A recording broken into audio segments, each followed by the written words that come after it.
Welcome back to another episode of the Life We're Given podcast. I'm excited because on this episode, I have my older sister on, Ashley. We're so excited to have you. Say hello to the people. Hi to the people. We're very silly, so we're going to get through this. Um, Yeah, we're gonna try. yeah. We're gonna I'm try. excited to have you on, though, because I think you have a really cool story. You have cool stories, but one of your really cool stories, I think, is about how you've always pretty much known what you wanted to do in life. And that is really not the norm. It's not normal to know what you want to do, what you want to be when you grow up. So I would say this, like, my first question to you is, how old were you when you knew that you wanted to go into like the art space? Because you went into interior design first, and we'll get into that, and then fashion. So, like, how old were you when you knew that you wanted to do that? Um, I knew I wanted to do like either something with math or something in the arts. And I know those are two totally polar opposite things, but I knew I kind of wanted to be in one of those fields. I didn't know exactly. I was actually leaning more towards math because I didn't really like know anybody in the arts community. So I didn't Yeah, know what that looked like, how you get there. But it just happened like just in talking with people and networking. Really close family friends of ours owned an architecture company, and that's when I spent two of my high school summers interning there. And I just asked to, not for pay or anything, I just wanted to observe and see how, like, what they do, what is architecture, and then they yeah, opened my eyes up to what interior design was. And that's where I felt like, oh, okay, I feel like this is where I need to be. So they kind of actually helped me know where to go, like what schools to look at, certain criteria with schools when I was touring schools and applying, things that to ask questions about so that you can kind of get a feel for the program because every program is different. So that's actually kind of how I got started in art. I mean, I had always been in art because actually in high school, my favorite class I took was AP photography. yeah. And I took that as a junior, either sophomore or junior in high school.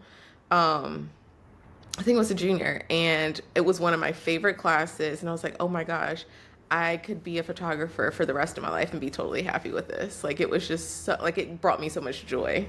Yeah, I feel like the art field, a lot of different sections of the art field have always come easily to you, or something I can tell, like you said, is like brought you joy. It's like where you feel most comfortable and you're Yeah. actually really good at it.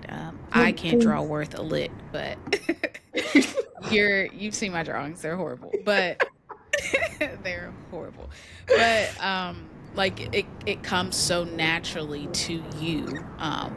And I asked that question about like when did you know, because like my first memories of you, and not first, but when I was younger, because I'm telling other people I'm 3 years younger than Ashley. So I'd say some of my first memories of you was really like you with the purse over your shoulder, or you with the little mini heels on, you always holding my hand saying, "Come on, Brandy," like a second mom. Like, those are my memories of you. And I felt like it's not shocking to see you go into the art field, because that Um, was what I saw when even when you were younger. yeah. I mean, I look back at pictures like when mom made me a little picture book when I turned 30, and she put some of like my younger years to middle school years to high school years. And it's funny that you kind of see that same theme. Yeah. I always had, I'm not kidding you guys, like when I was younger, I always had a purse with me. Yeah. um Always, I was always dressed up even if I was playing outside with my cousin and then like the kids in the neighborhood. Like, I was always just really girly in that sense too. But I always was interested in like how clothes were made. And my Mhm. grandmother had a really old sewing machine at the time, and she would like sit me down and show me how to use it and teach me the different parts of it. And she would actually be like, we're gonna make an apron. So like we would make aprons, and that's how we like cook together too. So that's she's one of the people I learned to cook from, and that's how like we would make aprons or just make little small things. It wasn't really clothing, but it was just like getting used to what a sewing machine was because at that Yeah. time not many people were still sewing, and it's such a dying art in our community as artists. Like sewing is it's a skill that you have to keep doing. But once you keep doing it's I've met some really talented tailors, some really talented seamstress, and you'd be amazed at what they could and could not do with just a sewing machine, literally a needle and some thread if you think about it. Yeah. It's so cool to hear you talk about that. Like in our family, we always joke like you are, I feel like the most talented hand wise. Like you were, we will have an idea and Ashley's like, oh yeah, I can make that. Like Courtney's wedding for Oh like yeah. Courtney's wedding and coming up with like all this stuff. It got to a point where I was like, don't ask her, Courtney. Don't ask her to make nothing else for you. Cause it comes so easily to you, like mentally, if, oh, that's easy. That's easy to make. And for us, we're like, that, my mind does not work in that way. I don't think any of ours. I think you and Daddy, I'd say Daddy gets it. He Yeah, gets it's it a funny little because bit dad more. has the engineer brain, so sometimes I could be Yeah, like this, he like does. even, no, not clothing related, just anything. Like I'm like, I have this idea. Can you help me make it? And I'll explain to him my idea, and he can be like, okay, yeah, I'll take it, and he figures out the rest of it, like the actually putting it together part, which is Yeah, interesting. I always say he should have been an engineer because he Yeah. literally, that's how his brain works for sure, which I think we all get. It's so funny, like out of mom and dad, like we all get a little bit from both of them.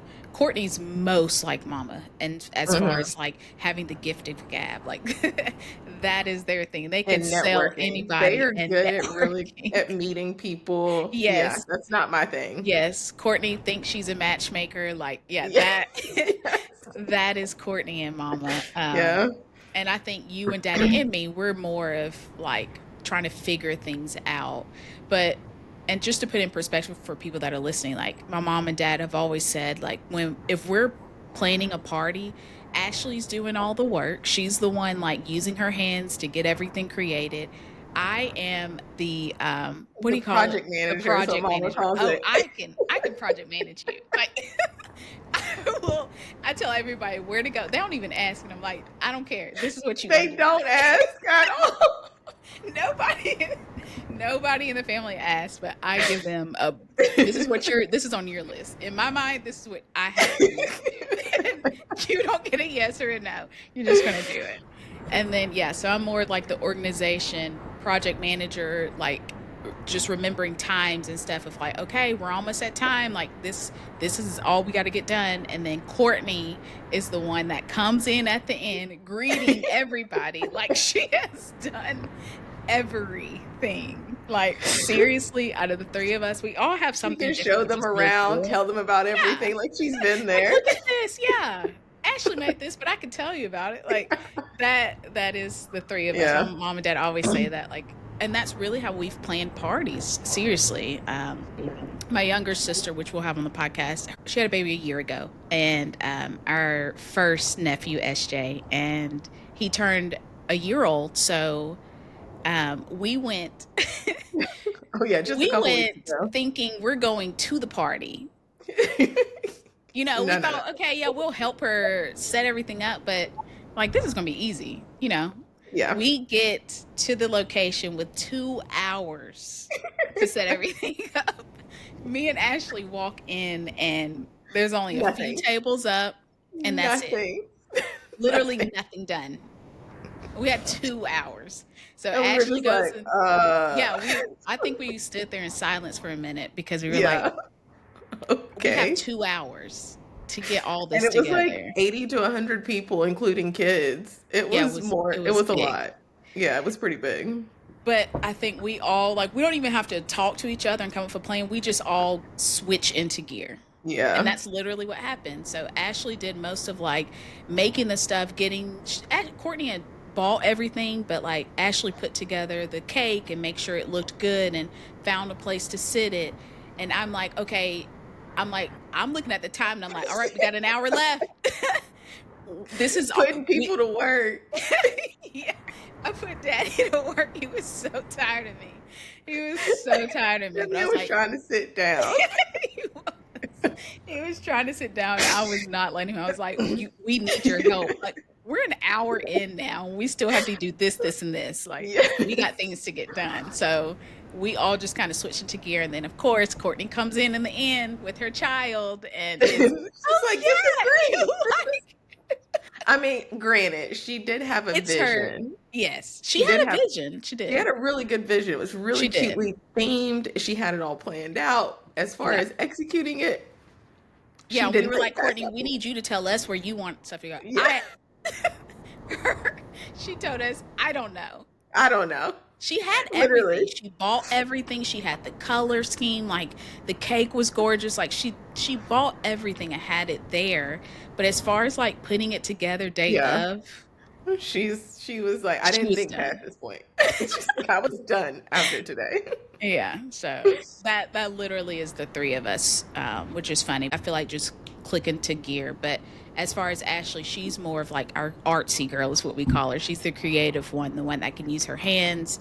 If we need, I mean, she's probably him too many pants of ours. She's probably tired of us. Like she she is the one to do that within the family, which is really cool. I do want to go into like your education after high school, after going through the internship. Is that when you knew that you wanted to go into more of like interior design after Oh your yeah. internship? That's when I knew like exactly what I wanted to study in college. Like I didn't need to like go to college, take a year and take some classes to figure out. I started studying interior design as a freshman. Like my freshman classes were interior design classes. And then I had some core classes, of course, just being a freshman. I have to take a few core classes. But yeah, that's what I signed up to study because, and this is one thing people don't realize too, and I didn't realize it. Thankful for the architecture company because that's who opened my eyes to it. You have to do like a special test, honestly, for some of those like art fields. Hmm. They want to make sure that you're serious about it because it's not, I won't say it's something you can't get out of, but it's like you do spend a lot of time, a lot of money, and a lot Yeah. of energy doing these projects, going to these classes, and they kind of like your curriculum for those 4 years are really dedicated to what you're studying. Like like when I say I had core classes, I had very few core classes because the way that they created the curriculum was the core classes were also part of your interior design classes. Oh wow. So it's a lot more emphasis on the design part and little on the core because they know you're coming from high school. You should have your core done at that Yeah. point. And it's not like we need calculus and we need to be studying like these really hard maths or hard sciences because we're not going there. So you kind of have to take, not want to say a special test, but they just want to make sure like you're very interested in the program. Yeah. No, that's really cool. And it seems like for you, I feel like you've always been this way from me just watching you through life is you've always just like that's what I want to do. And from what I've seen outside looking in, it's like there is no doubt, no hesitation that that's what you're going to do. Like, where does that come from? Where does that drive come from? I think it's more so just like I'll look at something and I let it not to marinate, but I'm just like, okay, if this is God's will, He will show me the way. He will provide for me the way. Because that's how I got into SCAD. I Yeah. We can talk about that later, but that's literally how I got into SCAD. I was like, it was such a God-willed moment, and I felt like my life and my what I wanted for my life was also aligning with what God wanted for my life. So I feel like when those two things meet, then it's like, okay, now I can direct your steps and I can provide for you and order your steps so that you can get there. Not saying it wasn't hard, believe me, it was hard, but I definitely felt like he made it possible for me to do it. I mean, yes, he has to do the supernatural and I have to do the natural. Like I have to Hmm. do my work here. I can't just sit back and hope that it happens. No, there is some action that I have to take and just be like, okay, I'm going to try it. And if it's a no, it's a no. And it was for me, if it was a no, it wasn't a big deal. But when I got the yes, I was utterly shocked, like Yeah. utterly shocked and Yeah. surprised. Yeah. And we can move more into that. So you graduated from Mississippi State. You go to Mississippi State for interior design. Mm-hmm. You I graduate was, there. yeah, and then I was working at a different architecture company, um, back in Birmingham for a few years, and it was just the timing of when I started working, and then just how the economic situation was at the time. It was not great. And so we always had this saying in interior design and architecture, it's just like if people aren't making money, the first thing that they're not doing is like expanding on homes or expanding on Yeah. offices. Like that's something that they would pull back on. And so that's literally how we saw the market trending for interior design and architecture at the time. And then the company that I was working at was so small that they had to kind of just pull back too. So I got let go from that company, and then I was just doing odd end jobs, and then I was working at this, I'm not kidding you, it's called a lighting controls place where we would like sell lighting control, like the little Yeah. lighting fixtures that are in like commercial buildings. We would sell those and like figure out the connection for them. And I was a project manager. And when I say I hated my job, I've never hated a job that much, but I hated that It's job. not your passion. It was like just go, and the people there were great. They were nice, but it was just what I was doing. I was like, this is Hmm. awful. I was like, I cannot do this for the rest of my life. So then I was like, okay, what can I do? I was like, I'm a creative. Like, what can I do with this? And it was funny. Then I thought back because right before I graduated from Mississippi State, I met the director of fashion design, and she was like, "Oh my God, you'd be great in fashion design. You should think about it." And I was like, "I'm graduating in Hmm. a year. I don't have like I can't stay another few more years for Yeah. this." And so I just thought back to that moment, and I was like, "Oh, you know what? Maybe I should look into this." And I was like, so I started looking, and I was like, I didn't want to do another 4 years because that's a bachelor's again. But I was like, are there places that offer master's degrees in fashion design? And SCAD was one of them, and it's pretty close to home. And I was like, okay, I could go to the Atlanta campus and I could do this. But I was like, the applying for it was really intense. It was very intense. It was very much like, oh my God, I don't know if I'm gonna get this. Like I honestly thought that they were gonna tell me no. I'm not kidding you. I literally thought I was getting a no letter. So I Wow. applied, and I'm not kidding you, 2 to 3, maybe 4 weeks later, um, I got the letter and they were like, you've been accepted. And I was like, there's no way. Like, this is not possible. And I literally had to keep reading the letter over and over again.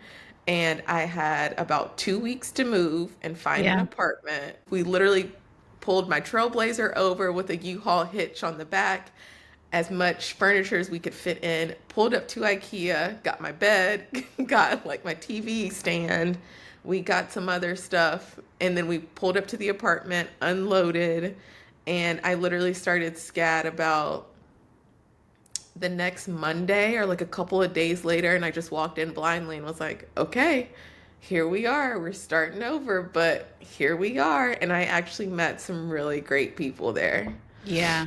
I remember you telling me that. I think for me, that's one thing that I love to brag about, especially on top of Spanx, is like I have a sister that went to SCAD, and SCAD is not easy to get into, like you said. Like And no, and it's stay a lot in. of It's hard not work. easy to get in, and it's not easy to stay in. It's a That's true. different structure of a university, especially for Yeah. someone who's went to like an SEC school, and Yeah. like it's like football, there's athletic, like huge athletics, and it's like there's this huge count of people, like a student body.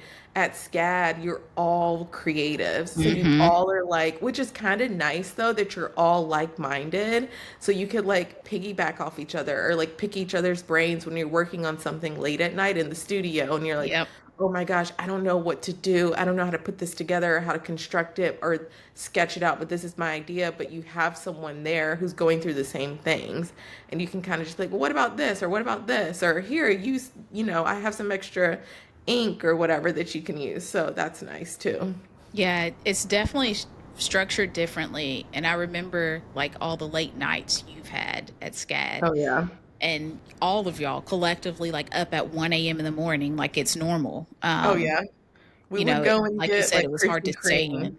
Yeah, at like, I'm not kidding, three Krispy Kreme and coffee at like 3 a.m. yeah, Some nights we would literally sleep there, and SCAD got to the point where they didn't allow people to sleep there anymore because it was like, what's like, you guys need to go home. And then the yeah, driving late at night too, yeah. just making sure we were safe. But most of the time, most of us would like, if we were there, we were there. We would do a big carpool and like find Hmm. whatever food place was open late at night. And so that's when I think cookout became like really popular for us. I'm not kidding. We would go to cookout late at night because it was cheap and we could Yep. eat and then we could get back to studying Only really thing quick. open too around that time Yeah. too. Yeah. You didn't Yeah, have a like lot of 3 options. a.m. Yeah. But that also, I think, for me, what I hear is also your dedication, because at any time you could have said, I don't want to do this anymore. Yeah. And you didn't. Like, it just shows how dedicated you've also been to your dreams and your goals and really moving forward and doing what you want to do in your life and not having people tell you what to do in your life, which I think is very beautiful. I want to back up for a minute talking about Mississippi State, because you had an amazing teacher that you always told us about, and how she, Mrs. Bateman. I yep, love how Miss she Bateman. inspired you, how she spoke blessings and life into you. Like, tell me about your Yeah. relationship with your teacher that really kind of helped you keep moving forward in life too, because that's important. Those Yeah, I relationships. mean, she became part of my community. She was literally like, she would call herself our mother, and Mm, that's literally what she yeah, was for us. She was like, if you guys, she's like, don't be sitting over here not eating anything. Like, if you need money for food, or if you need food, or if you need art supplies, or need this, like, we can figure it out. Like, she was always willing to help. And it's funny because when you got sick, I just left. yeah. Like I left everything. I didn't have anything with me. I just left. Well, Miss Bateman literally calls me on my cell phone, which I don't know if teachers could do that at the time, Yeah. but she calls me and is like, "Ashley, what's going on? Like this is not normal. You're not in class. You're not responding. Like no one's heard from you." So I explained to her the situation, and she was like, "You know what? I got it." So she communicated with my other teachers, and Oh, I was able to do some of my work remotely for a little bit, and then I just had to go back and present it. But it didn't let me have, like, I didn't have to extend my time like another semester or anything. But oh she was so wow. sweet. Yeah, she was like really godsend. She called me and she was like, "No, I get it. I understand. You got family stuff going on." She was like, "Let me see what I can do, and she said, let's just keep communicating and keep talking." And so I would keep updating her on the situation, and she was able to like really help me because I didn't know how. I thought I was gonna have to take a semester off and Yeah. just be like, I'll figure it out. But it's an interior, and that's what she explained. The way the curriculum is set up, when you take a semester off, it doesn't put you back just a semester. It could put you back a year or two Oh because those wow. classes don't like align. Like there's a certain order in which you have to take the classes, and they Yeah. don't always like just pop up like your core classes do. So Wow. she was like, let me see what we can do to keep you on track. Because she's like, if not, we got to figure out how to even, if you take the semester off, like, we got to figure out how that will play into you, like, graduating and how much more time you'll have to spend here. And I was like, oh, I didn't realize that. So yeah, so she was great. She was amazing. That's so cool. I think that's one thing that I've loved. Like, if you've listened to past episodes, I talk about how I was diagnosed with two rare blood disorders. It's been over 15 years now, but my family went through it with me. And I think what's so cool that I've loved to hear now that I'm like 15 years out is just like everybody's side stories of how they've had other people supporting them while their sister, their loved one was going through something. I think that's such a cool side story just to hear of, like, having those really important relationships in your life and Yeah. how they really matter and how they really help, especially at times like that where, like, I knew him at that time. I knew that I was going to have to take a year off of school, and that's what I had to do. I knew I was set back, but I had no clue that, like, you could have also been set back too when you're Yeah. in your schooling. Yeah. That's so And that's when I interesting. I took like a few weeks off. and then I had to go back, but I was back more on the weekends, like Mhm. for a little bit. I was going back and forth on the weekends a lot during that time, Yeah. because I had still had to keep up with school, and I kind of like rearranged. I think my classes at that time, I didn't have Friday classes. So like I would sometimes leave like Thursday after my later class on Thursday and then just go home and come back Monday right before my first class. Yeah. So I would do a lot of my work at home and I would just I have to, do remember that. yeah, I had my car just packed with all my basically art supplies that I needed, and I would just take it with me and just do it at home. That's so crazy. So I love Miss Bateman because I feel like mom and daddy also thought that Miss Bateman was like a godsend Oh also, yeah, and Miss just Bateman is awesome. yeah, just being there. I wonder where she is. I don't know if you keep in touch with her, but I think that'd be I really get cool. messages from her on Facebook every now and then. Really? I don't know what she's doing. I don't know if she's still teaching or she retired, but if anyone had Miss Bateman, you guys understand that she has a very big heart. And I went Yeah, to, yeah, she has a very, very big heart. And she really cares for the students that are like coming up in that field. And she wants them to really like grow in that field. So that was really nice too. that's awesome. So fast forwarding at SCAD now, you're shocked that you get in. You're at SCAD, you get in, we move you there with like 2 weeks to spare, not even that. You're starting school while also trying to get your home together at the same time. So tell me about your experience at SCAD and what you did there. So SCAD was actually a little bit like the like when I said the schools did a little bit of a different structure. So Mississippi State and most schools are designed in like semesters. SCAD is based in quarters. So you have 10 weeks. If you think about it, that's only That's what, nothing. 2.5 months? Yeah. No, that's nothing.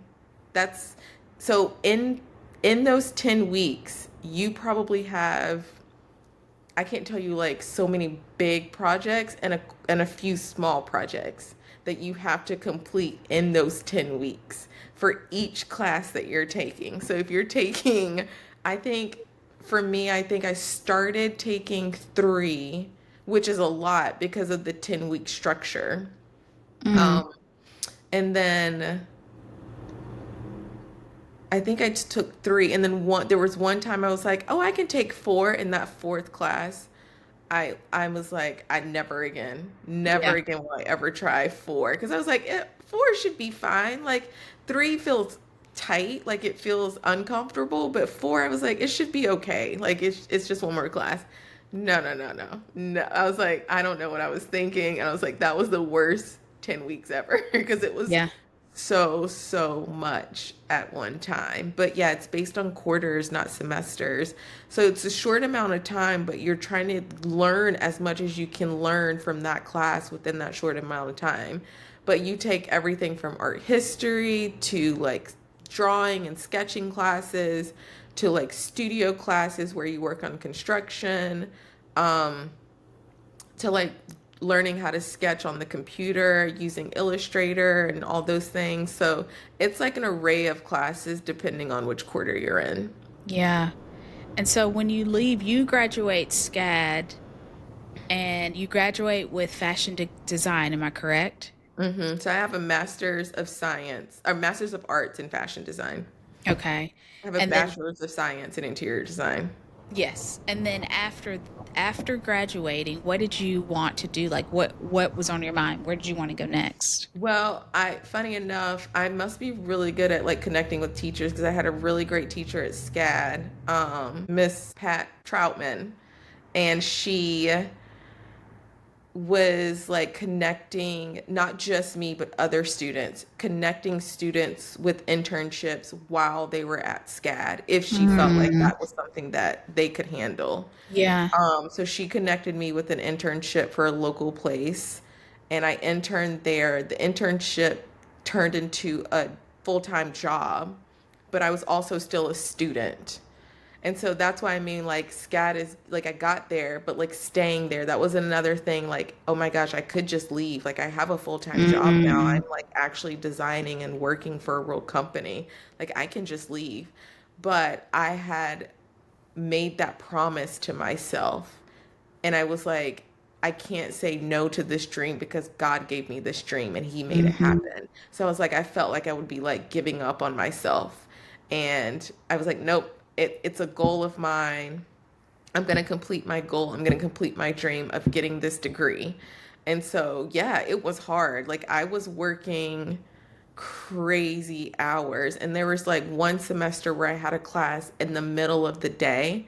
So, and then what you don't realize at SCAD is classes are like 2.5 hours. They're Yeah, not short I remember they were classes. long. So you sit in a class for 2.5 hours. So I would take my lunch and I would consider like 1 hour of my class, and the extra other hour and a half, I would either come in early. So I would either come in like at like, I think our hours were 9 to 6. I would either get there at 8, or if I didn't get there at 8, I would stay late to make up that extra hour and a half. Then on top of that, I would leave there and go and study at SCAD at night and get ready for class the next day. So it was a lot of like, I did that for a year and a half or so. Um, and I finally found out I was like this close to giving up just because of like how intense it was. There's so Yeah. much going on. And then I found out I had one more class left to graduate, and I was like, I might as well just do it. Like I have Yeah, one you class don't have left, and yeah, you might here as is well. the end. So I did my last class, and yeah, and then I graduated after that. Wow. That's so crazy. You have such a good work ethic though. Like you if you put your mind to something, you will definitely achieve it and do it. Like for anybody out there that may need any type of advice of like how do you keep going? How do you keep going when it's tough, when it gets hard? Like what advice would you give to somebody? I will say like you have to kind of know that you're going to fail at some point, and that's Mhm. okay. You're going to get a Mhm. no, and Yeah. that's okay. And you're probably going to get more than one no or fail at more than one thing during your time, but that shouldn't stop you from doing what you want to do.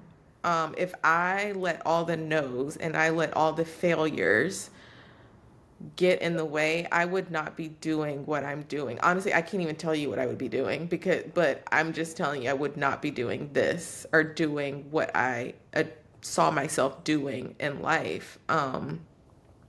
And that's what gets back to like life is not easy. Life is life. And sometimes life be lifing. Life be And life and life be it lifing. And does. it's not, and you have to, I almost feel like you have to figure out, okay, life, you're going to do this. How can I beat you? How can Yeah. I one up you? How can I That's outsmart such good you? advice. Yeah. That's how I think about it. It's like, how can you think you're going to beat me? It's almost like you're battling with somebody. It's like, Yeah. you think you've got me? No, no, no, no. You don't have me. I have you. I rule Mhm. you. I tell you what to do. You don't tell me what to do. And Yeah. so it's kind of like, okay, you put yourself into this mindset of like, I'm going to fight this out. And if I'm going to fight until I go down, no matter how hard it is, no matter how much you might cry through it, you might scream through it, you might dance through it, but you still did it. No matter how Yeah. you did it, you did it. And it's okay to cry through it. It's okay to dance through it. It's okay to scream through it.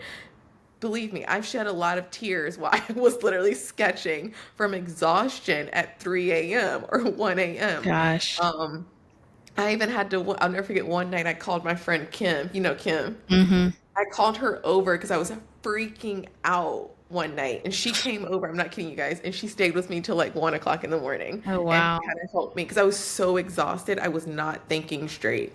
Um, and so she helped me like just like calm me down, and like she let me cry and like let me do the things, and she let me nap for a little bit. And she's like, "You're fine. It's okay." Um, so yeah, I mean I think that's what it is. It's like you have to battle with life, and you have to not let it get you down. And it tries. And it does. It will try you all the time. Yeah. But you can't let it. I've been through a lot in my life in these since I've been here in Atlanta, and I will tell you it it can get you down, but you kind of have to figure out how to change your mindset a little bit. Mhm. How do you change your mindset? What do you do for like mental health? I guess for me, and I'm not the greatest at this, but I try to find things that I enjoy doing. Um, I try to find like if it's a new recipe or cooking or and honestly I love to find I love to research. Not I love to read, but I love to research things. And maybe that's where like that making things comes from because I'm like, "Oh, this seems interesting," or "Oh, that seems interesting." Hmm. But I love to look at articles and research and like cook or for me I've had this goal of mine. I've always wanted to do a marathon. So that's when I started. And I used to run when I was in, you guys don't know, in high school. I actually did used to run in high school and middle school. And I have not ran for years, but I've always been athletic.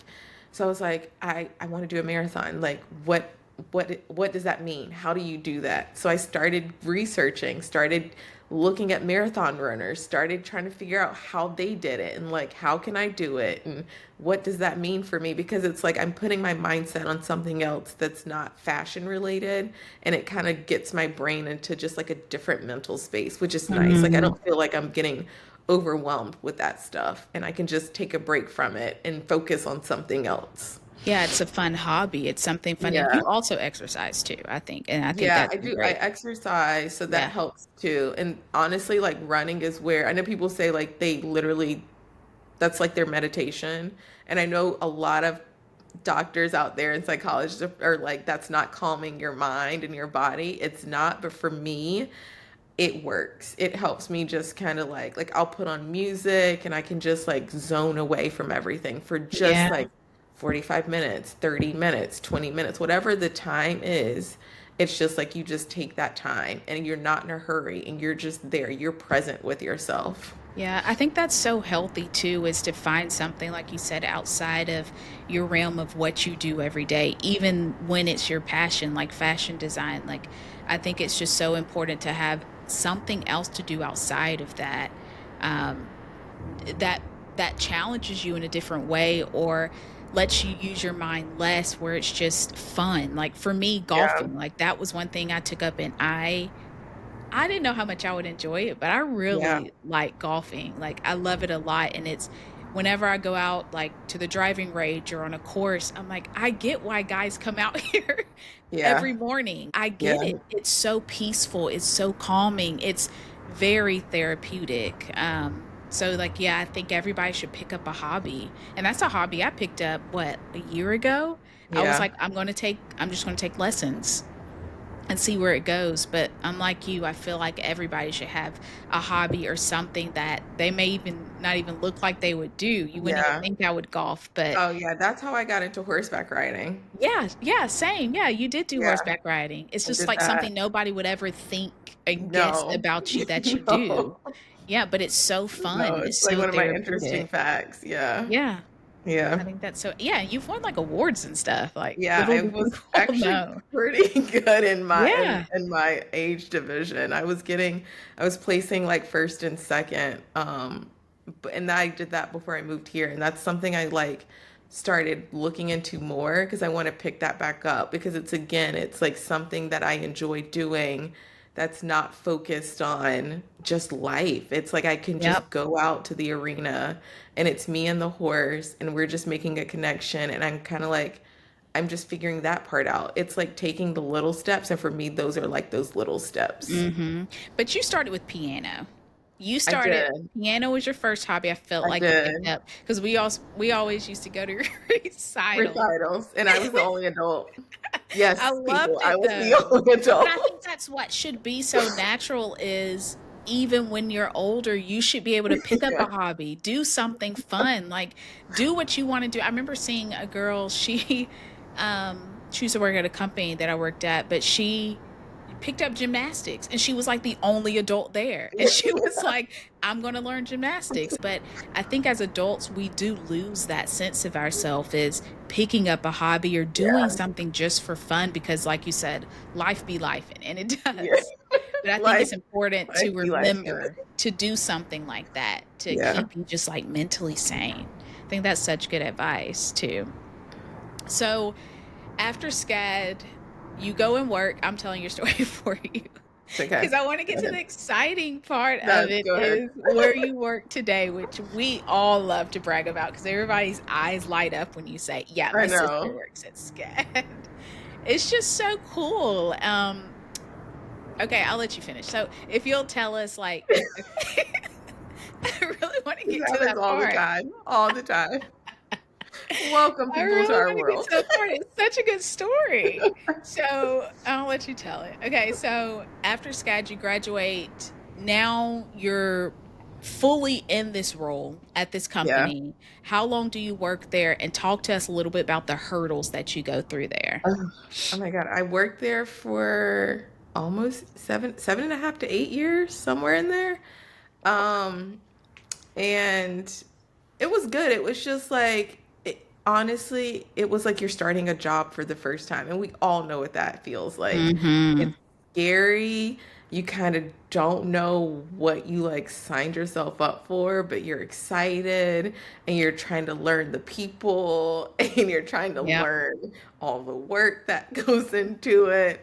Um, and also I think too is another thing is like in fashion is you don't just work with your people in your office, you work with your partners, like all of your vendors Mm, that you work with. So like you're working with multiple people, and that's something like I never had to deal with until I got into this career.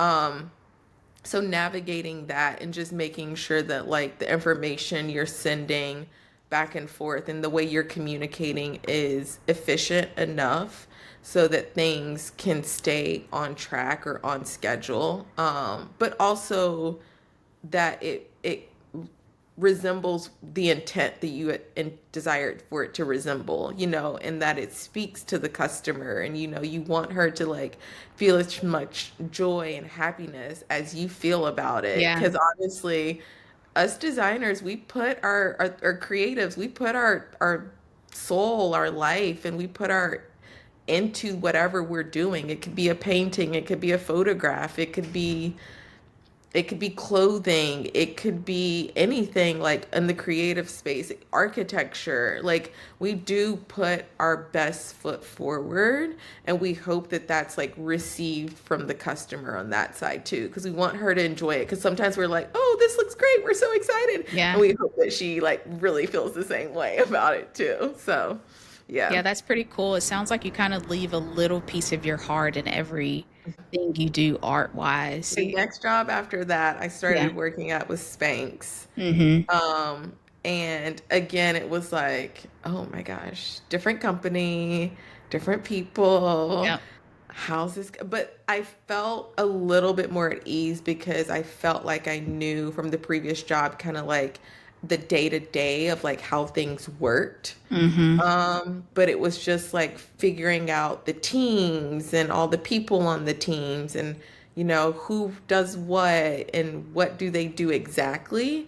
Um, because the company I came from before had a smaller office, and so we didn't have as big of a like breadth as far as teams did, as far as like Spanx does. So that was just figuring out like all of that information. How do we communicate together, and who does what? So that was fun. And then I think through at Spanx, I've just like started to find my little niche of what I wanted to focus on. I did at the previous company too. I did like focus on quite a bit just because it was a smaller company.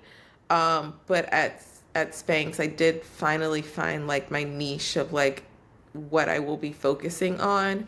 Um, Not to say that that can't change down the line, but like right now, that's definitely my focus and my goal. Yeah. Tell me a little bit about the most recent project that you worked on.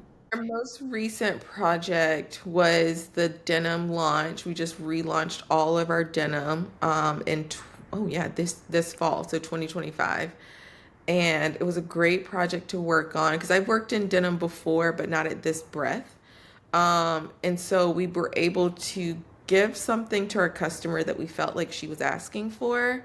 But also, like I said, we put a little bit of our heart into it. Like we gave them the best washes, that wash range that we could put Yeah. out there.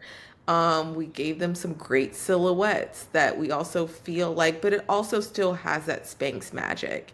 And that is one thing I will say working at Spanx is like it's very it's like innovation is the root of our company, and we always try to make sure that most of our pieces that we put out there, she still gets that Spanx experience and that Spanx Mm. magic. So that was something that like we paid close attention to during the process, but the denim was great to work on, and then we have some great things coming for 2026 that of course I like cannot talk about, but everyone stay tuned. Hopefully you guys will pop on there in 2026 or sign up for the emails. But And yeah, I really who like denim. who what there's a famous actress that actually Oh, so recently, and then we just had the corduroy launch too, which is the oh, I corduroy haven't is seen that. so good. It just came out like last month. Okay.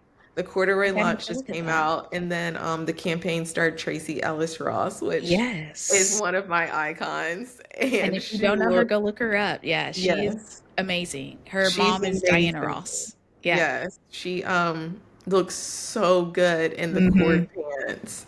She looks so good. And it also stars our Laline collaboration that we just did for How the was it like to see the jeans that you helped design and create on like a really famous actress? like you're kind of stunned and shocked and you're like, Yeah. that is actually really cool. Yeah, Like it is very cool. it's like something you want to scream and shout about, but then again, you're kind of like, people don't even really know it's me, but you're so excited, Yeah. because like, I mean, Spanx, everyone knows of like Sarah Blakely, and Mhm. that is who started Spanx, so they should know who she is. But it's like, oh, like I actually touched these or I actually Yeah. like worked on these like with all my teammates and Yeah. we did it and people are responding to it and she looks great in Yeah, she them. did. Um, and so I think that was nice too. It's like she looked really good and I hope that she liked everything. It seems like she did from the way the images were shot, just like looking at her face and like how Yeah. excited she was in the product. So that was nice.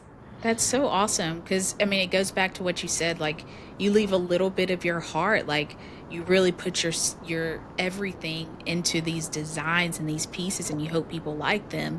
And then to something that probably was never on your bucket list, but to know that now, like, an actress is wearing a piece of clothing that you helped design and put all of that love into is, I mean, that's pretty awesome. You know me, Yeah. the HR in me is like, that's a resume builder. Like,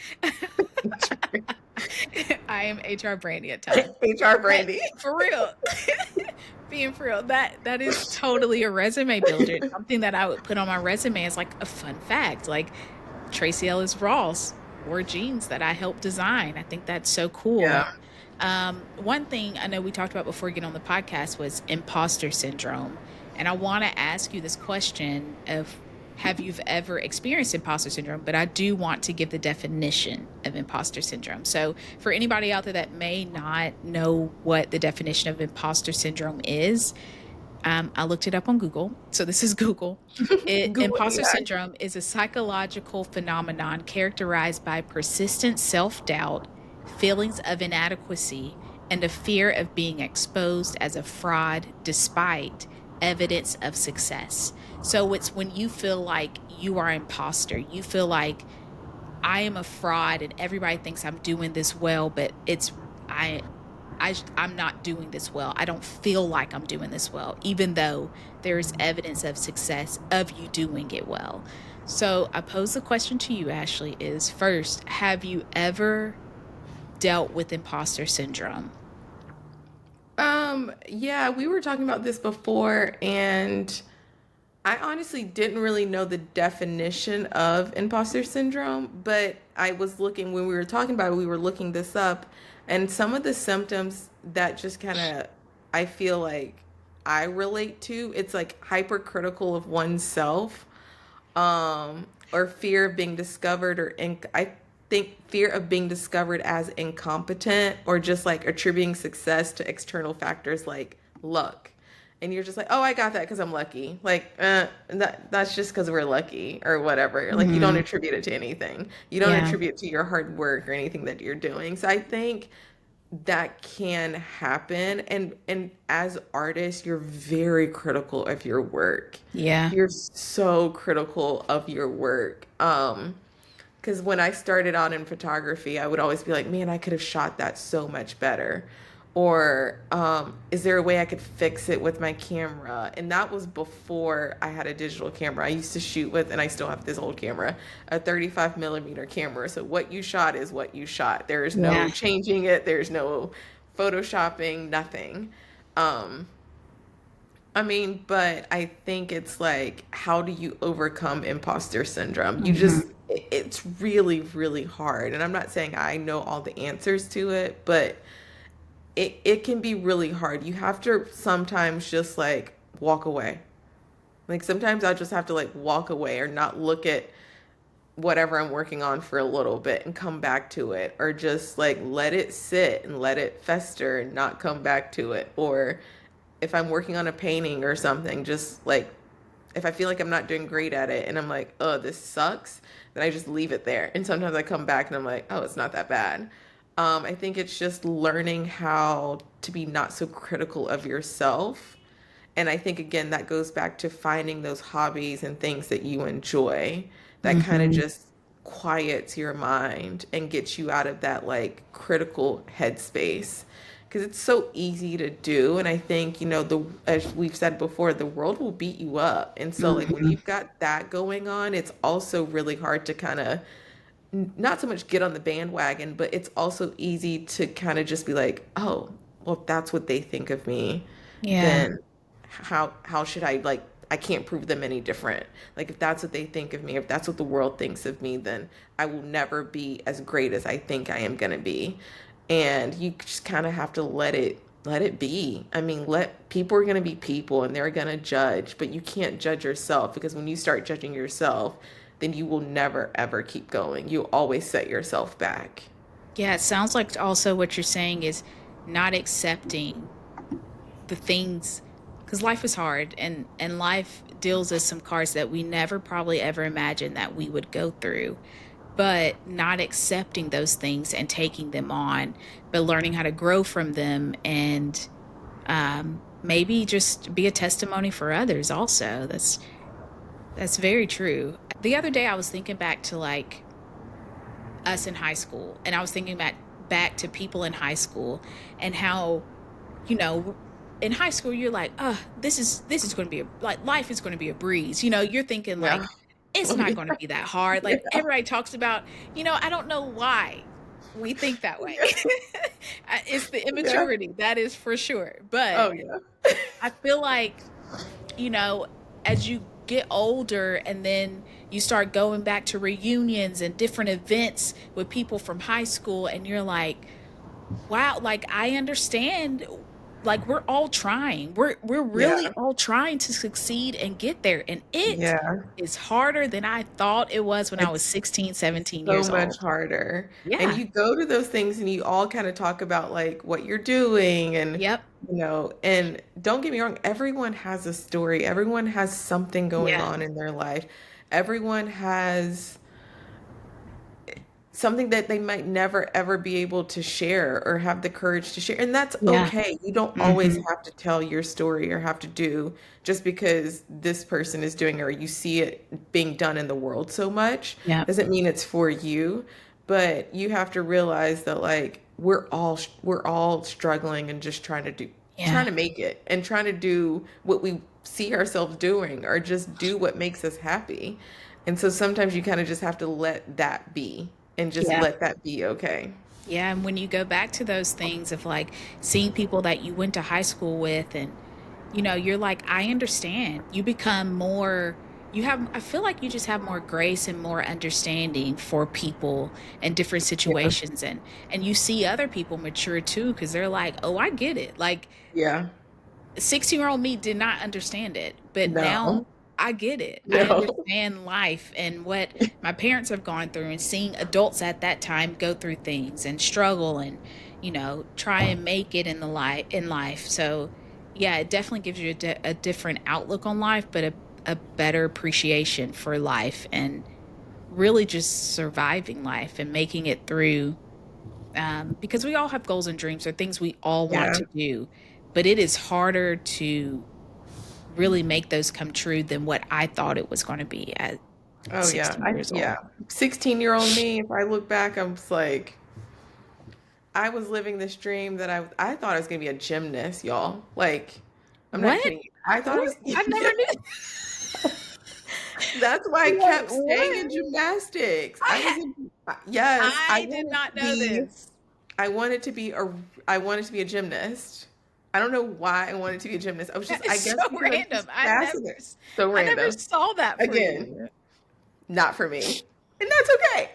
I am okay that I am not a gymnast. It's Yeah. not for me. I have found other things like horseback riding, like running. Those are for me. And that's okay. Like, that's where I'm just like, it's like self discovery, Mhm. basically. You go through Yeah. life and you discover what you do like, and you go through life discovering what you don't like. And sometimes you're like, you look back and you're like, oh my gosh, what was I thinking? Yeah. Like the amount of things that I thought I was gonna do at 16, like Yeah. you get your first car, you get your driver's You license, think you and you grown. think like no one can tell you Yeah. anything. And I'm just, I got it figured out. Yeah. So, my last question that I want to ask you before we leave, because I think it's been a really good episode and just really good information for anybody out there of just how to follow your passion, how to have hobbies on the side, even when life is hard, how to keep pushing through the hard moments in life. But I do want to give some advice to somebody out there that may want to start a career in the creative space. So, like, what advice would you give someone who wants to pursue a creative career and they just don't know where to start? Like, what would you tell them to do? Um, I would say like if you feel like this is something you want to do, start networking. Like go find museums are great. Like actually that's how I actually did work at a museum. I used to do in the summer kids camps. Like I was like a counselor for kids at museums. Like start at a museum if you're like in middle school or high school. Then start if you feel like you want to go into a particular field, like I knew architecture, interior design. Reach out to people and just let them know what you're trying to do, and you'd be surprised at how people would just let you come, even if it's not for a full summer. It might just be 2 weeks or 3 weeks, but they would let you come and observe, to see what's going on because they've been there and they know too like what it feels like. um, and I would say, like, reach out to your school counselors and let them know because I know a lot of like colleges, when they tour, might be able to connect you with the right person at the college. And then when you do your college tours and start thinking about college, start looking at places where it's it's also centered around your education because that's what I did for me. Like I didn't go to Mississippi State by chance. It was not my first choice at all. But I went there because the program was, or it probably still is to this day, the number one interior design program in the Southeast. It had a really great reputation, and that is the interior design program alone, not the school, just the interior design program. And that's why I went there. And I could see why after like being there and getting ingrained and like learning from my professors, I could see why because they really cared about making sure we were set up for success after college and not just like what we're doing in college. So I think to start looking at schools and like how they set up their curriculum and ask important questions that you think are in questions to you, like how much core classes do I have to do, when I start school, if I know I want to go in this direction, do I have to do any extra testing or any other like, not testing, but are there any other requirements required for me to pursue this? And start asking about art classes and what all it takes for art classes. Because art classes, don't get me wrong, that's what I said, it can be a struggle. Art classes are expensive. There's a lot of supplies you have to buy that you don't realize you have to buy. So just think about those things and really just consider if it's for you, like, and not someone telling you to do it, and that you feel like because they're telling you to do it, you have to do it, or like it's a family legacy, I feel like I have to do it this way. Just consider if it's for you, and believe me, you will know. Yeah. It's kind of easy to kind of know at that stage, like, okay, I know it's right for me. It's like that gut feeling people say you get.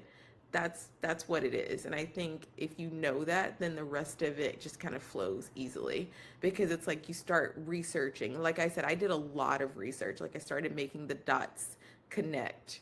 And I started getting up. This is before like computers were big, like what they are now, and we had AI. So you would have to basically connect your own dots, and that's what I did. I just started getting online and looking up some of my favorite designers and figuring out like architectural digest. Like I just started doing things intentionally in life, and I think that's what helps.